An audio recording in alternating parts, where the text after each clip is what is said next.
Guys, welcome to Everything with Para, and this is World This Week in a nutshell of August 2nd, 2020. I'd like to share something with you before we start. To make it more engaging for all of you, I am planning to do an elaborate weekly wrap up instead of my daily summary, at least till things are back to normalcy. With not many things happening during the COVID times, I find my daily summary is limiting at times. Looking forward for your continual support. Let's start with this week's summary. Let's go with India first. The Union Cabinet approved a new national education policy on July 29 after a 34-year-old gap. The National Education Policy 2020 is meant to provide an overarching vision and comprehensive framework for both school and higher education across the country. The precise summary by The Hindu summarizes the key takeaways in 90 seconds.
In the US, the election debate surfaces in the times of pandemic and economic slowdown. Amidst polls showing a widening lead for former Vice President Joe Biden, President Donald Trump took his tough on crime message and said, if Biden is elected president, Americans will never be safe. Joe Biden and the radical left's outrageous campaign against law enforcement is the major reason violent crime is surging in Democrat-run cities all across the nation. Where you have a Democrat-run city, you have a city with problems. If Joe Biden is elected president, the chaos and bloodshed will spread to every community in our land. You'll have a Portland everywhere. Look at Portland. In Joe Biden's America, you and your family will never be safe. However, we also admire his transparency and openness. Lamenting from his plunging popularity this week, President Donald Trump said, nobody likes me. It can only be because of my personality. When reflecting loud on why Fauci's approval ratings are so high and his aren't. So it sort of is curious. A man works for us, with us very closely, Dr. Fauci and Dr. Birx, also highly thought of. And yet they're highly thought of, but nobody likes me. It can only be my personality, that's all. Antitrust hearing. A historic antitrust hearing in Congress has put big techs on notice. The words stated that the tech antitrust hearing was good, actually overdue, messy, and unsatisfying, but also a necessary part of a hugely important conversation. Mr. Pichai was put on spot for Google's treatment of review website Yelp. In search results. In 2010, Google stole restaurant reviews from Yelp to bootstrap its own rival local search business. Mr. Pichai, do you know how Google responded when Yelp asked you to stop stealing their reviews? Well, I'll tell you, our investigation shows that Google's response was to threaten to delist Yelp entirely. In other words, the choice Google gave Yelp was let us steal your content or effectively disappear from the web. Mr. Pichai, isn't that anti-competitive? Congressman, when I run the company, I'm really focused on giving users what they want. We conduct ourselves to the highest standard. Happy to engage, understand the specifics, and answer your questions further. And a similar confrontation for Facebook's dealing with Instagram. Congresswoman, not that I recall. And I'd like to just remind you that you are under oath, and there are quotes from Facebook's own documents. Prior to acquiring Instagram, Facebook began developing a similar product called Facebook Camera, correct? Congresswoman, that's correct. Did you ever use this very similar Facebook Camera product to threaten Instagram's founder, Kevin Systrom? Congresswoman, I'm not sure what you would mean by threaten. I think it was public that we were building a camera app at the time. That was a well-documented thing. In a chat, you told Mr. Systrom that Facebook was, quote, developing. Amazon's Jeff Bezos was also under radar for undue treatment of a small emerging business. The notice as to why we were being restricted, there was no warning, there was no plan. She told us that they sent more than 500 separate communications to Amazon, including to you, Mr. Bezos, over the past year. There was not a single meaningful response. Do you think this is an acceptable way to treat someone that you described as both a partner and a customer? No, Congresswoman, and I would like to talk to her. It does not at all to me seem like the right way to treat her. In Europe sweats under near record temperatures. Much of Europe has been in a mini heat wave since Friday, and countries like UK, France, and Spain have experienced near record temperatures. But with lockdowns and social distancing measures in place across the continent, this is a summer like no other. A woman refreshes herself in a Spanish city where temperatures reached 40 degrees. People sunbathing while social distancing in London. Locals have also been enjoying the beaches in Netherlands. Residents have been finding creative ways to stay cool in Paris.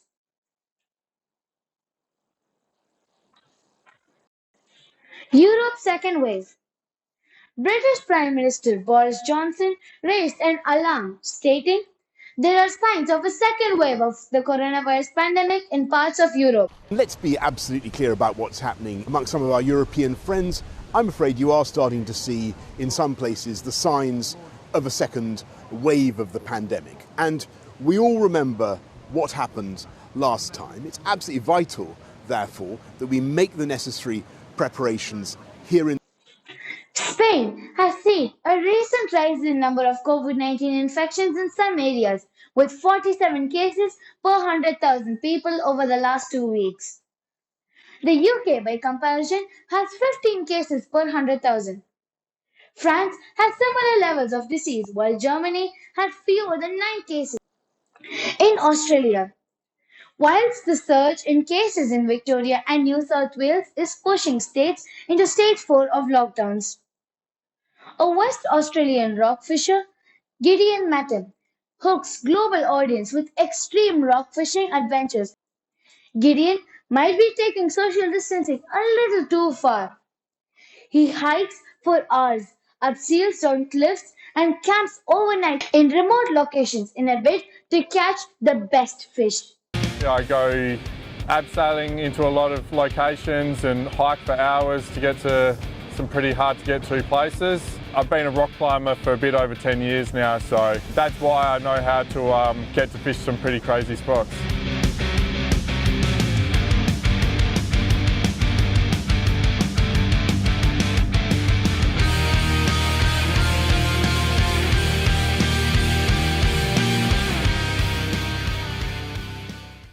China. Severe flooding displaces millions in China as monsoon wreaks havoc. In China, Heavy rains have plagued the Yangtze, Yellow, and Huai rivers, affecting up to 50 million people. Continued monsoon rainfall over the upper Yangtze River basin has also placed a growing pressure on the Three Gorges Dam in Hubei province. The Three Gorges Dam is the world's largest dam and the biggest power plant, spanning in more than 7,500 feet in length. Beijing ushered in a new era in heavy rain patterns. This is the street of Beijing. A landslide occurred on a national highway in Sichuan. A large number of boulders rolled down and plunged into the river one after another. This is a disturbing video. A 3D simulation test of the Three Gorges Dam breaking and devastating that follows.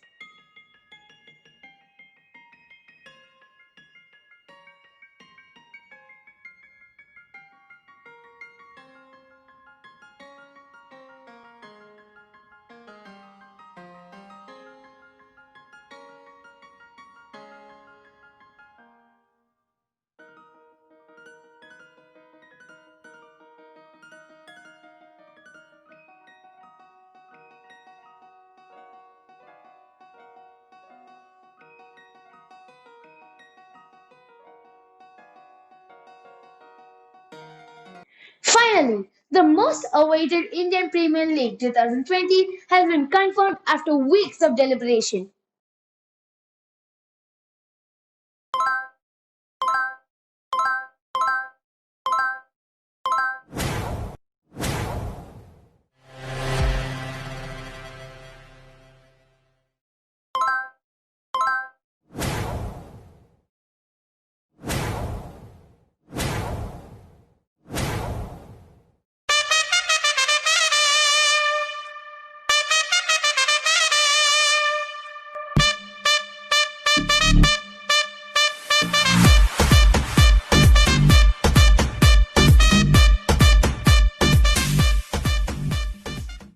That's it for this week, guys.